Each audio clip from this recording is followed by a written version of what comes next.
Oremos. Senhor, nosso pedido nesse momento em que tomamos a Tua Palavra é que Tu nos ensines essa verdade profunda de amarmos ao nosso semelhante. Ajuda-nos, Pai, nessa tarefa, trazendo Tua Palavra ao nosso coração, para que a Tua Palavra nos transforme, para que a Tua Palavra nos limpe de todo o nosso egoísmo pessoal, nos limpe de toda a nossa soberba pessoal. Que a palavra que foi lida agora encontre lugar no nosso coração, encontre lugar na nossa vida, para a glória de Jesus, nosso Senhor e Salvador. Amém. Podem se sentar.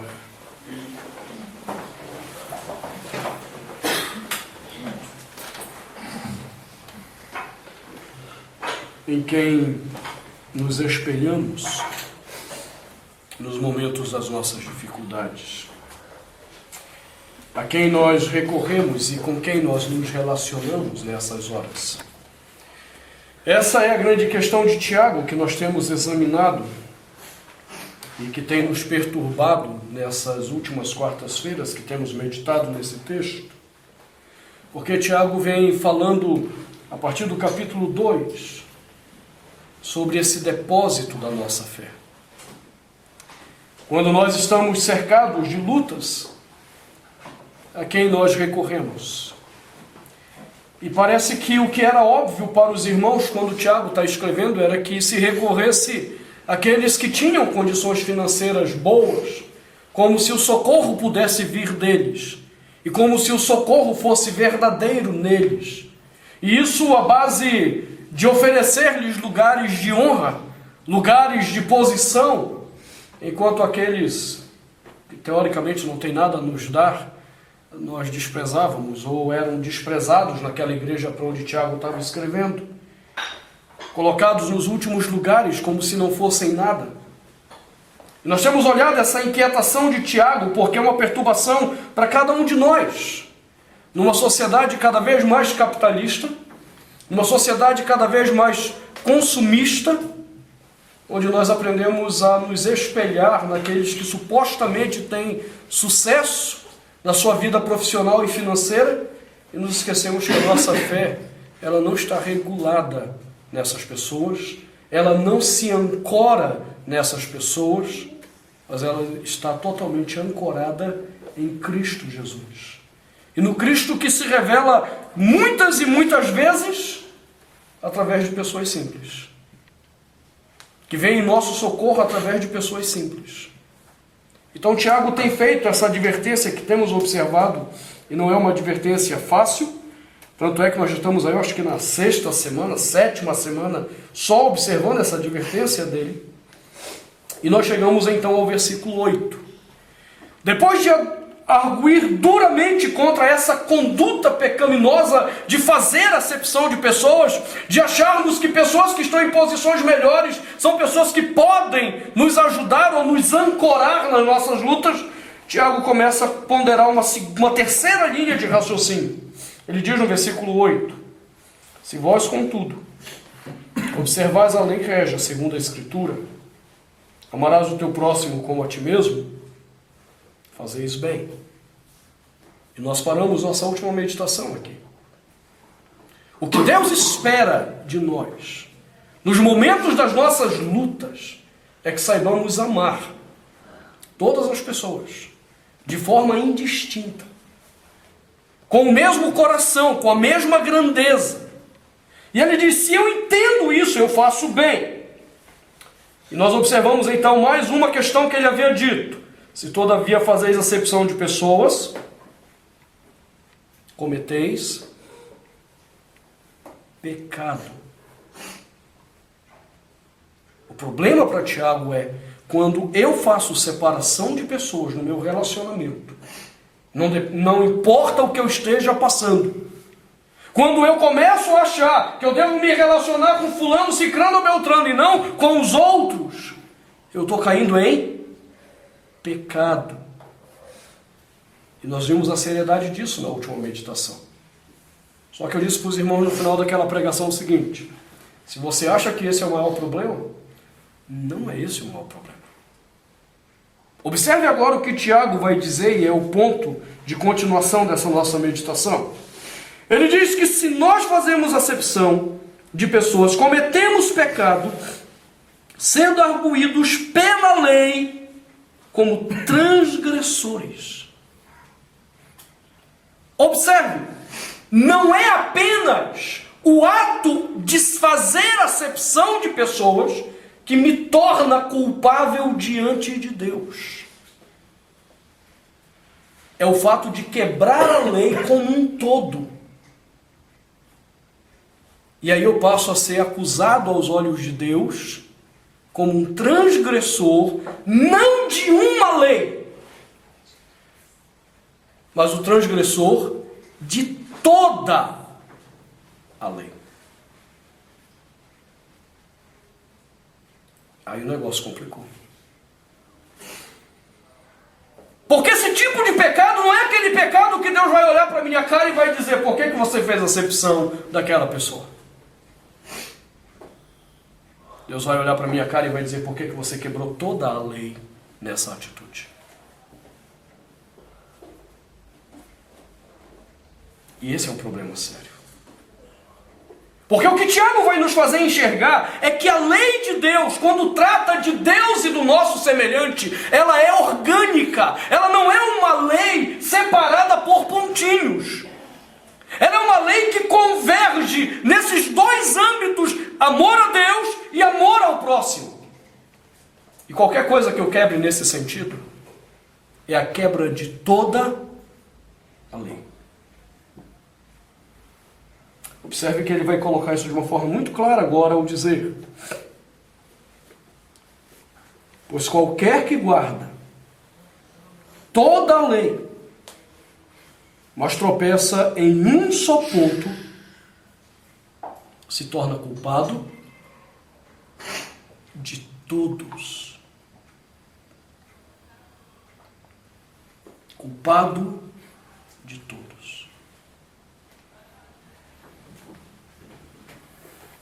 Complicou agora. Quem achava que podia chegar para Deus e dizer: olha, Senhor, me perdoe porque eu fiz a acepção daquela pessoa, porque eu olhei com certo desprezo para alguém, porque eu menosprezei alguém. Deus vai olhar para a minha cara e vai dizer: mas quem te disse que tu quebrou apenas isso? Quem te disse que foi apenas esse ponto quebrado? Você me desrespeitou e não me amou. Você desrespeitou ao teu semelhante e não amou. E toda a lei foi quebrada nessa sua atitude. Ser acusado de uma coisa é doloroso. Mas ser acusado de quebrar todas as leis é complicado. Você está entendendo por que Tiago está colocando essa discussão numa perspectiva de fúria? As 5 perguntas que ele fez anteriormente eram perguntas de alguém que estava furioso com essa atitude da igreja. Porque nós não estamos percebendo a gravidade do pecado quando a gente começa a fazer esse tipo de acepção. Quando eu não quero andar com um irmão que não tem recursos financeiros, mas ando com aquele que tem. E veja, isso são coisas simples. Coisas simples. Às vezes, nós queremos sair para comer alguma coisa. E por que nós não convidamos algumas pessoas?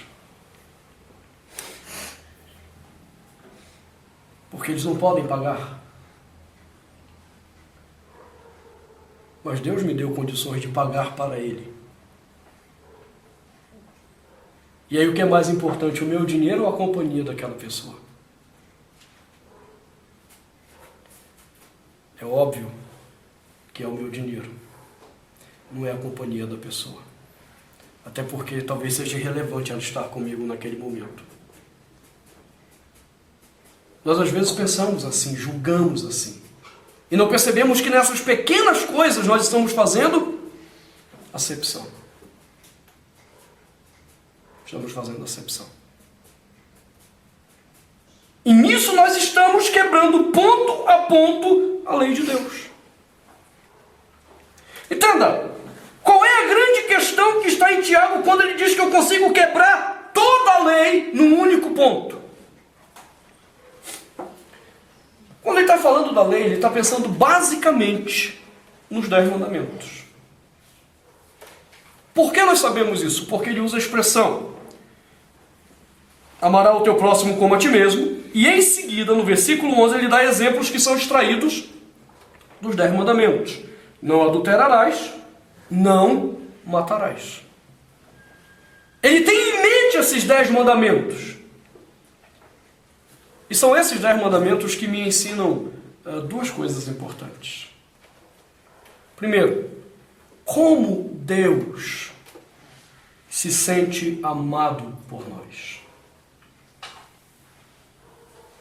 Os 4 primeiros mandamentos nos ensinam como é que Deus se sente amado por nós. Eu não tenho que inventar a roda.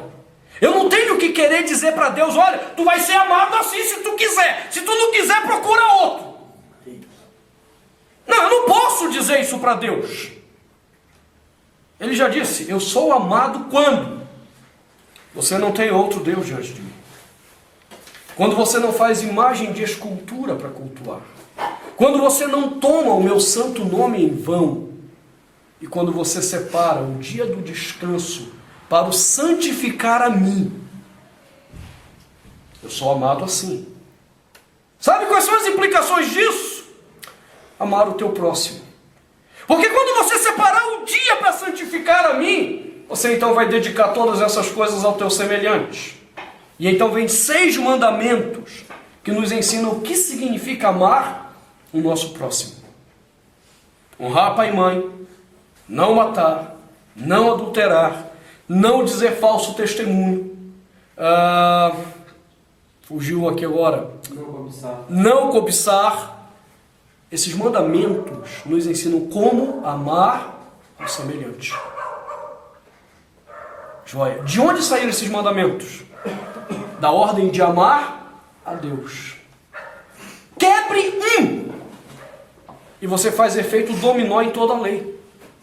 É isso que Tiago vai dizer no versículo 11. Ora, se eu não adultero, mas mato, eu não transgredi toda a lei? Porque qual é a função de não matar, de não adulterar? É expressar ao outro meu amor. E expressando ao outro meu amor, eu estou expressando a Deus a minha adoração. A Deus o meu amor também. Ao quebrar um, eu quebrei todo o princípio da lei que diz amar ao próximo. E quebrei o princípio da lei que diz amar a Deus. Se eu mato, é tão grave quanto adulterar. É tão grave quanto. Porque, de novo, eu desrespeitei ao meu semelhante e desrespeitei aquele que é o Criador do meu semelhante. Então, toda a lei, ela cai contra mim. Entenda, não é cair para me libertar, ela cai sobre mim, para minha condenação. Então Tiago está dizendo, se eu faço essa acepção de pessoas, eu estou quebrando a lei todinha no efeito dominó. Então toda a ira de Deus se coloca contra mim. Você quer ver um Deus irado? Desrespeite o seu semelhante. E não importa quem é ele. Entenda de novo, nós estamos falando de acepção. Desrespeite o mendigo que você encontra na rua deitado, que não tem onde dormir aquela noite. Desrespeite esse mendigo que esteja drogado, ou a mulher que esteja se prostituindo, ou o homem que virou travesti e está vendendo o corpo por causa da pecaminosidade do seu coração. Desrespeite! E veja a ira do Senhor contra você.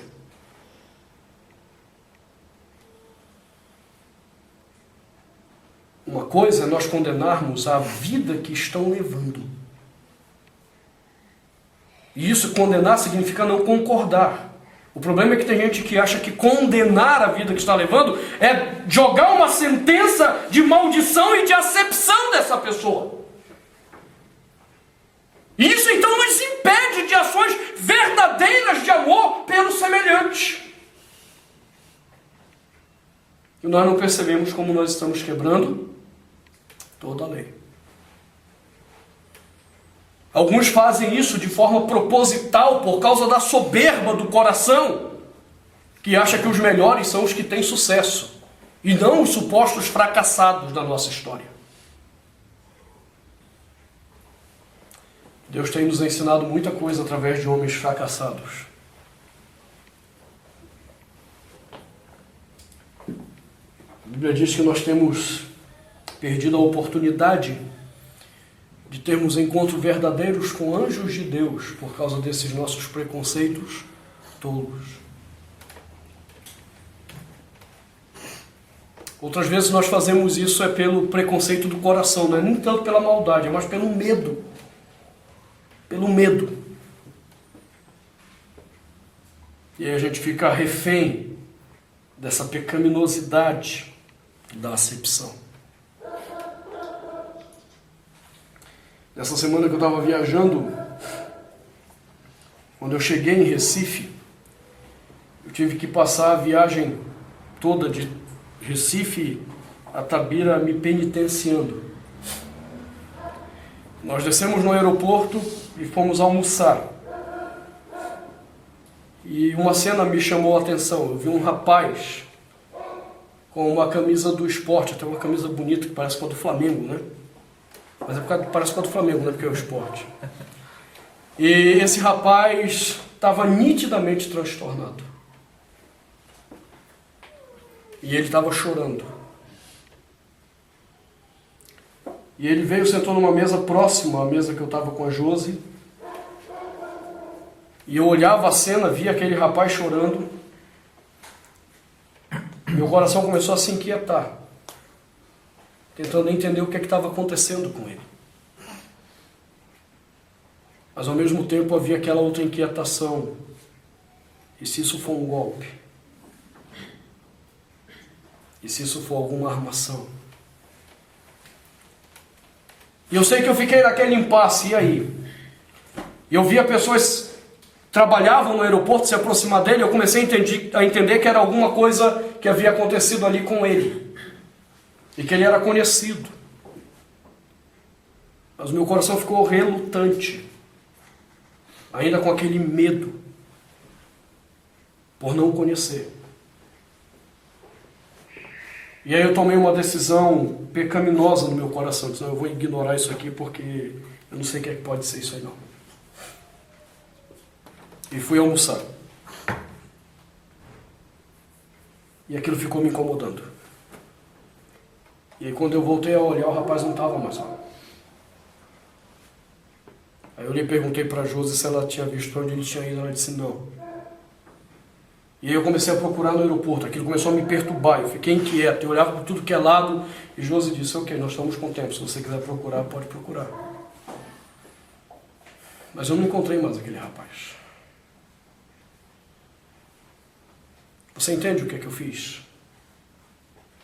Não foi uma acepção que brota de um coração de exclusão do outro.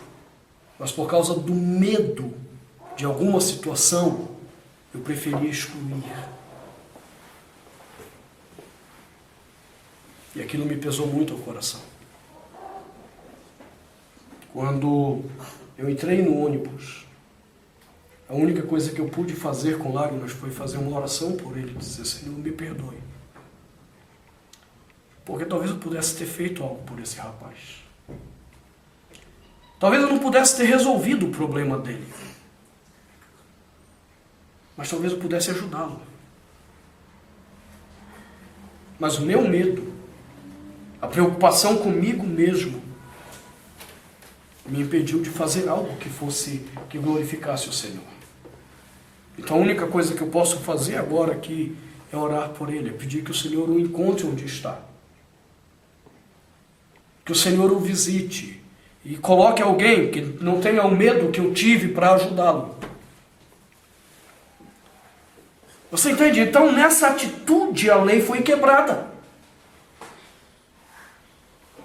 Porque em momento algum, o amor que Deus dá a nós mesmos é para nós.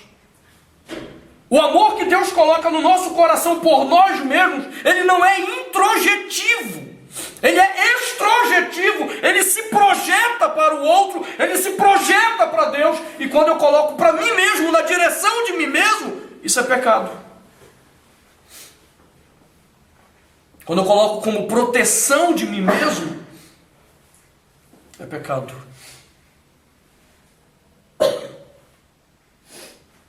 A única razão que a Bíblia me dá para ignorar é quando eu sou colocado em ameaça.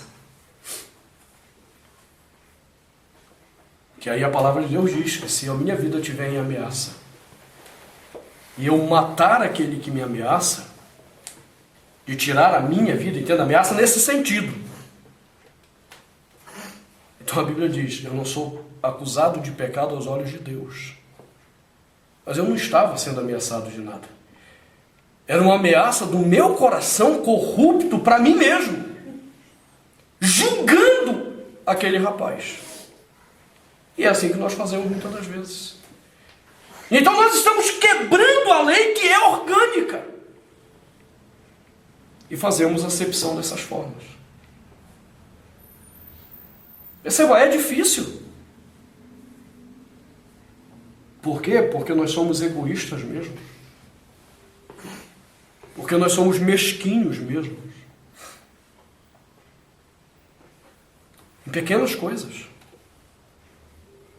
Quer seja na hora de sair para fazer um lanche, eu só levo quem tem dinheiro e não levo quem não tem, ainda que eu possa pagar. O que é pior, às vezes eu tenho dinheiro e deixo o outro pagar minha conta. É pior. Porque a minha mesquinharia é maior ainda. Ou quando nós nos omitimos de alguém que nós estamos vendo passar a necessidade e simplesmente queremos ignorar. Nós estamos fazendo essa acepção que quebra toda a lei de Deus. Não é apenas uma lei, mas toda a lei cai sobre nós.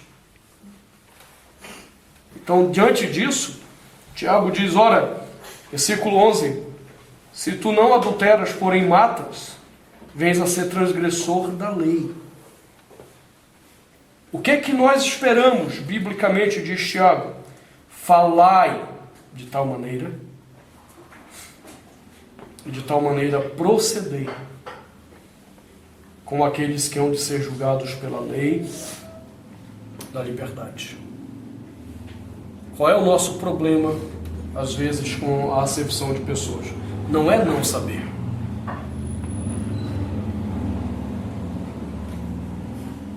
Seis ou sete sermões já que nós estamos nessa mesma tecla aqui. 6 ou 7 sermões que eu tenho advertido essa igreja a não fazer acepção de pessoas. E depois de tudo isso, eu me encontro fazendo acepção de pessoas. Vocês entendem? É acepção. Só que às vezes nós vamos querer mascarar isso, teologizando sobre o comportamento pecaminoso. Teologizando sobre o que a Escritura supostamente diz. Eu lembro quando eu estava pesquisando para minha monografia, que virou meu primeiro livro, aquela história do samaritano, uma coisa que para mim foi muito complicada entender. Porque o texto diz que quando os ladrões bateram nele, os ladrões o deixaram semi-morto. E então passou ali, primeiro o sacerdote, e passou de largo. Veio o levita, e passou de largo. Homens da lei de Deus. E entenda, eles não passaram de largo porque eles eram maus necessariamente. A grande questão é porque eles observavam a lei ao pé da letra. E o que é que a lei dizia? Que eles não poderiam encostar em alguém que estivesse morto. O texto diz que ele estava semi-morto. Não dá para você saber se está morto ou se não está. Então, entre eu me contaminar com o morto e manter a pureza que a lei requer, eu mantenho a pureza e passo de largo. Não parece justo? Parece justo, a lei diz isso. Há uma outra questão, aquela estrada era cheia de ladrões. E aqueles homens poderiam ter pensado também, opa, se a gente parar, a gente é o próximo, vamos embora. Você entende o que aconteceu? Eles usaram justificativas da lei para justificar o seu pecado de acepção. E o samaritano? O que é interessante é que o samaritano conhecia as mesmas leis. O samaritano só guardava o Pentateuco ou a Torá, onde estavam essas leis. E a despeito dele ser um praticante da lei, ele ignorou totalmente a lei para atender ao homem caído. E ao fazer isso, quem cumpriu a lei? Aquele que supostamente ignorou a lei, a cumpriu. E quem supostamente a cumpriu, a desprezou. Esse é o problema agora de Tiago. Vocês têm que viver da mesma forma que vocês falam. Eu sei como é difícil. Eu sei que isso é difícil. Ou você acha que meu coração ama necessariamente fazer as coisas certas? Não, meu coração ele é egoísta demais para às vezes querer fazer o que é certo. Ele é mesquinho e soberbo demais para fazer o que é certo.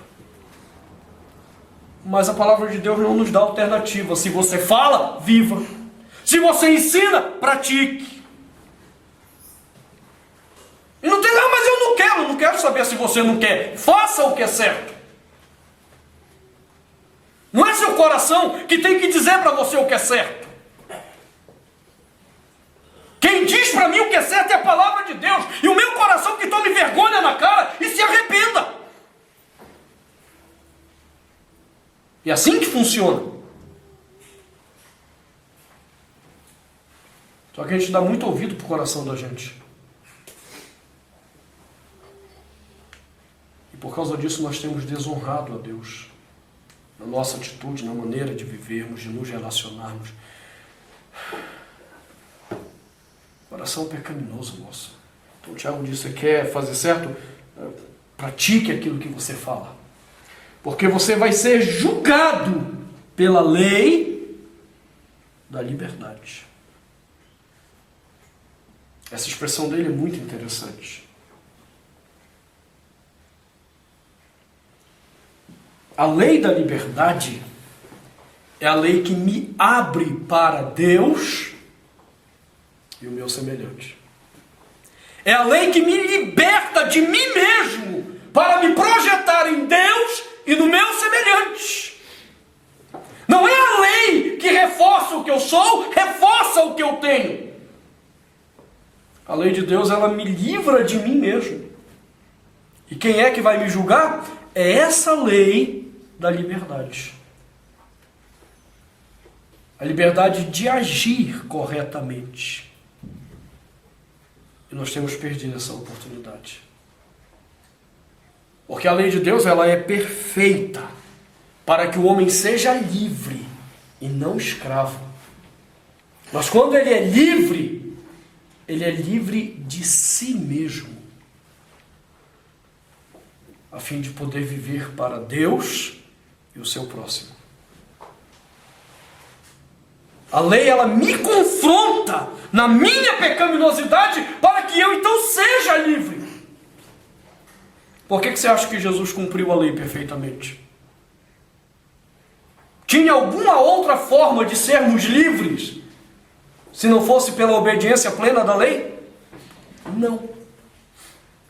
Por isso Cristo cumpriu piamente toda a lei, para nos trazer liberdade. Então eu tenho que viver de forma que seja coerente. Minhas palavras têm que ser coerentes com as minhas ações. E ele então conclui dizendo: porque o juízo que vem dessa lei da liberdade é sem misericórdia. Aí dói. Qual é o único jeito de alcançar a misericórdia da lei? Ela é sem misericórdia para com aquele que não usou de misericórdia. O que é usar de misericórdia aqui? É acolher ao excluído do mesmo jeito que acolhemos aquele que tem. A misericórdia que é isso. É acolher ao pobre do mesmo jeito que acolhemos o rico. Sem acepção. Quando nós aprendemos a acolher com misericórdia a todos, bom, então nós descobrimos que essa misericórdia triunfa sobre o juízo. Vamos voltar ao samaritano? Quem foi que cumpriu de fato a lei? A lei não é para amar a Deus e ao próximo? Quem amou a Deus no cuidado do próximo? E quem amou ao próximo por amor a Deus?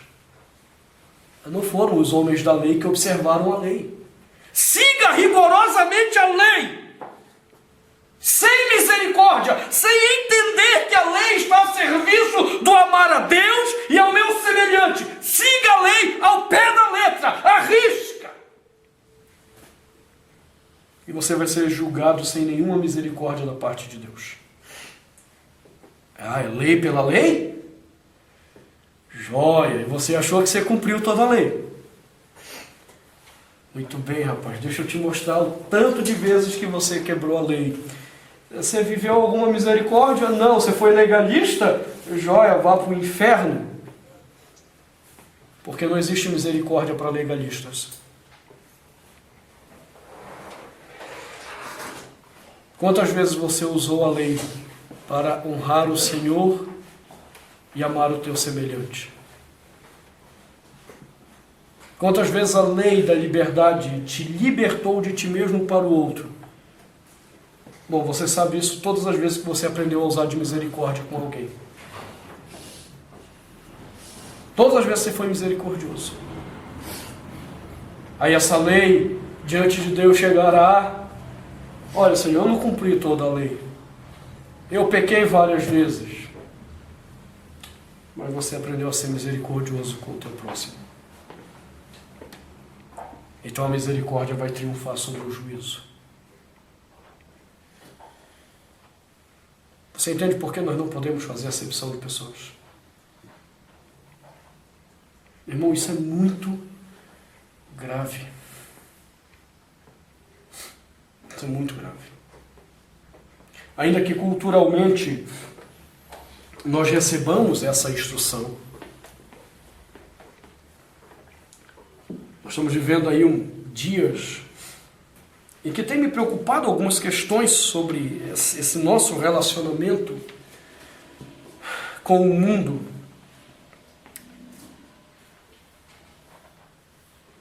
Nós estamos vendo aí leis sendo votadas tão pecaminosas. Coisa de um ano ou mais, um outro ano, e nós vamos ver aí a lei da homofobia aprovada. Não tenha dúvida disso, isso vai ser aprovado. A minha questão é como nós vamos reagir. Nós vamos colocar em pé de guerra? Ou nós vamos saber denunciar o pecado ao mesmo tempo que acolhemos com amor?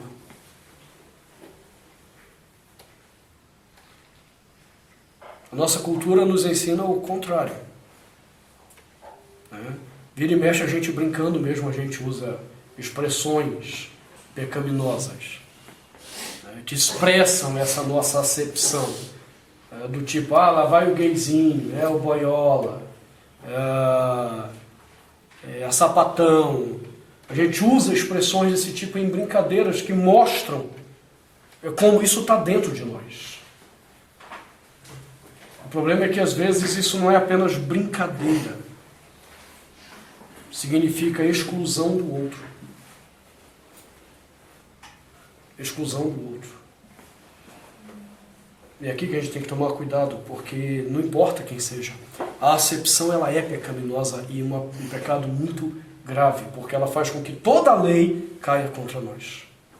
Caia em cima de nós. Que Deus tenha misericórdia de nós, nos ajude a entender isso. E nos livre dos preconceitos que nos fazem repelir pessoas. Eu posso não concordar com a maneira como elas vivem, mas eu não posso repeli-las. Nós temos que aprender o caminho da misericórdia, na capacidade de amar os outros, a fim de que Deus seja honrado através da nossa vida. Vamos orar ao Senhor? Pai, nos ajuda a entendermos isso. Nos ajuda, Senhor.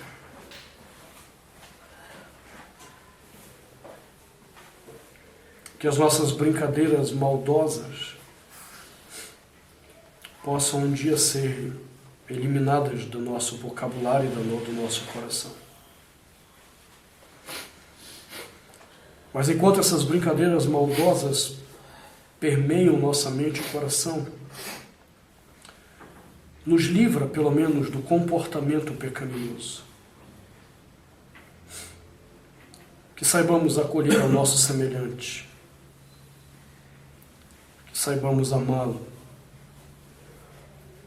Que saibamos respeitá-lo. Imagem do Senhor. Perdoa-nos. Perdoa-nos todas as vezes que em pequenas coisas praticamos a acepção. Perdoa-nos quando desprezamos o nosso semelhante ou quando tentamos tirar proveito da vida dele. Perdoa-nos, Senhor. Pedimos tua graça em nome de Jesus. Amém.